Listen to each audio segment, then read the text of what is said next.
배당률이 공개되면서 일리아 토프리아가 찰스 올리베이라를 상대로 하는 이번 UFC 라이트급 타이틀 경기에서 예상보다 훨씬 강력한 우승 후보, 즉 탑독으로 평가받고 있습니다. 실제로 토프리아는 마이너스 400의 배당률을 받으며 찰스 올리베이라는 플러스 285의 배당률로 언더독에 놓였습니다. 더 놀라운 점은 이번 배당률이 토프리아의 커리어 통틀어 두 번째로 높은 배당률이라는 것입니다. 아이러니하게도 그가 이보다 더 높은 탑독 배당률을 기록했던 유일한 경기는 역시 라이트급 경기였던 자이 허버트와의 시합이었습니다. 당시 토프리아는 마이너스 550이라는 압도적인 탑독이었죠. 하지만 흥미롭게도 그렇게 큰 배당률이었음에도 불구하고 허버트의 신장과 리치 때문에 자칫 KO패를 당할 뻔했던 경기이기도 했습니다. 그 후 테이크다운을 걸어 상위 포지션을 잡고 피해를 회복하여 모면했고 2라운드에 결국 허버트를 상대로 인상적인 KO승을 거두었습니다. 그 경기 이후 일리아 토프리아는 눈에 띄게 성장했습니다. 하지만 찰스 올리베이라는 자이 허버트와는 분명 차원이 다른 상대입니다. 찰스 올리베이라는 그 어느 때보다 원숙하고 강력한 모습을 보여주고 있습니다. 마이클 챈들러와의 경기에서도 볼 수 있었듯이 그는 레슬링 싸움에서도 밀리지 않고 여러 차례 테이크다운을 성공시키면서도 여전히 상대를 끝낼 수 있는 KO 파워를 유지하고 있습니다. 그 후 토프리아는 볼카노프스키와 할로웨이를 모두 꺾고 패더급 세계 챔피언이 되었습니다. 올리베이라는 토프리아보다 신장이 약 178cm대 170cm로 크고 리치는 약 188cm대 175cm로 더 길며 그 어느 때보다 크고 강한 모습을 보여주고 있습니다. 올리베이라는 아직 전성기가 완전히 끝나지 않은 만큼 이렇게까지 저평가되어서는 안 된다고 생각합니다. 그의 공격력은 타격과 그래플링 모두 치명적이며 누구에게나 위협적인 무기를 가지고 있습니다. 솔직히 말해서 올리베이라는 이렇게까지 큰 언더독을 받을 만큼 만만한 상대가 아닙니다. 배당률 책정자들이 실수를 하고 있다고 생각할 수밖에 없습니다. 일리아 토프리아가 이 경기에서 이길 것이라고 단정하기는 어렵습니다. 하지만 배팅 배당률은 마치 일리아가 확실히 이길 것처럼 책정되어 있는데 이는 납득하기 어렵습니다. 일리아는 킥 공격을 많이 활용하지 않으며 장거리 타격가도 아닙니다. 그가 올리베이라를 상대로 효과적인 공격을 펼칠 수 있는 거리는 매우 제한적입니다. 거리를 좁혀 근접전을 펼치거나 올리베이라가 자신의 사정거리 안으로 들어올 때뿐이죠. 토프리아가 승리하기 위해서는 이런 상황을 만들어야만 합니다. 반면에 올리베이라는 승리할 수 있는 방법이 다양합니다. 원거리, 중거리 타격전은 물론이고 지상전이나 클린치 상황에서도 강하며 심지어 근접전에서도 위협적인 공격을 성공시킬 수 있습니다. 일리아 토프리아에게도 수비적인 약점이 있습니다. 가드가 항상 단단하지 않으며 펀치를 낼 때 심지어 마지막 경기에서도 가드를 내리는 경우가 자주 보였습니다. 만약 펀치를 놓치거나 올리베이라에게 큰 타격을 주지 못한다면 올리베이라가 쉽게 반격할 기회를 잡을 수 있습니다. 마이클 챈들러에게 보여주었던 것과 같은 날카로운 훅이나 팔꿈치, 무릎 공격이 나올 수도 있는데 이런 공격들은 매우 위험합니다. 사실 토프리아가 자이 허버트에게 위험한 순간을 맞았던 이유가 바로 이것입니다. 토프리아가 펀치 콤비네이션을 시도했지만 허버트가 토프리아보다 훨씬 긴 리치를 활용하여 사정거리 밖에서 대응했습니다. 토프리아가 순간적으로 방어하는 손을 내렸고 허버트는 그 틈을 놓치지 않고 헤드킥을 정확히 적중시켰죠. 물론 올리베이라가 자이 허버트처럼 날카로운 헤드킥을 구사하는 것은 아니지만 그의 발차기는 여전히 상당한 위력을 가지고 있습니다. 발차기 외에도 무릎 공격이나 근거리 공격 역시 매우 위협적입니다. 그는 클린치 상황에서도 매우 강력한 모습을 보여줍니다. 이런 올리베이라를 이렇게까지 저평가하는 것은 이해하기 어렵고 정말 어처구니 없게 느껴집니다. 일리아 토프리아가 조시 에밋을 상대로 했을 때조차 에밋이 이렇게까지 큰 언더독은 아니었습니다. 물론 저는 올리베이라가 반드시 이길 것이라고 단정하는 것은 아닙니다. 하지만 올리베이라가 승리할 수 있는 방법은 분명히 여러 가지 존재합니다. 일리아 토프리아가 라이트급으로 올라와 올리베이라를 꺾는다는 것이 당연한 결과는 아닙니다. 사실 토프리아에게는 매우 위험한 시도일 수 있습니다. 특히 현재 상황에서는 더욱 그렇습니다.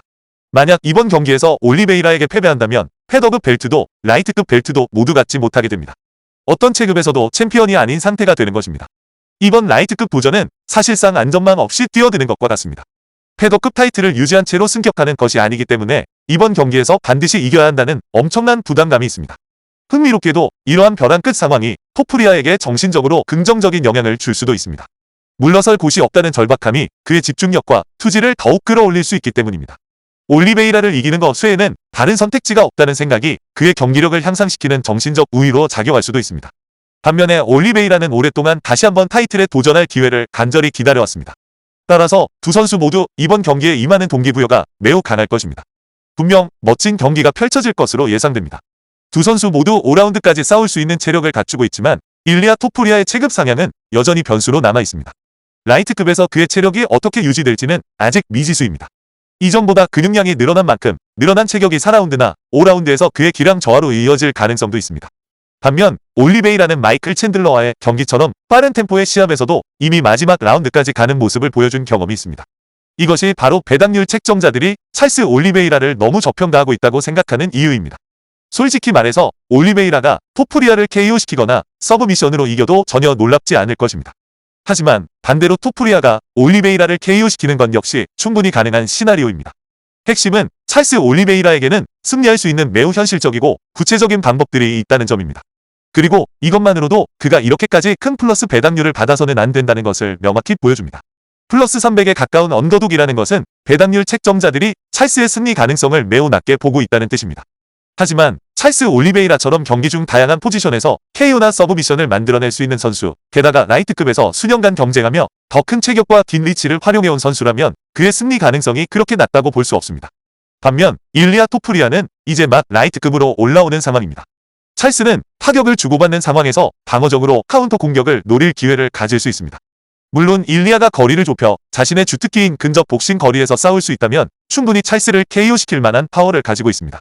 올리베이라가 뛰어난 머리 움직임으로 유명한 편은 아니라는 점이 어쩌면 일리아 토프리아에게 중요한 승리 요인이 될 수도 있습니다. 하지만 그럼에도 불구하고 찰스는 매우 강력하고 경험이 풍부한 베테랑입니다.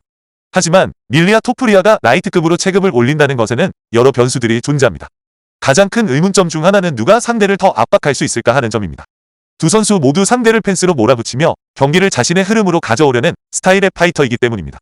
찰스 올리베이라가 체격적으로 더 크기 때문에 결국 일리아 토프리아에게 압박을 가하게 되는 쪽은 찰스일 가능성도 있습니다.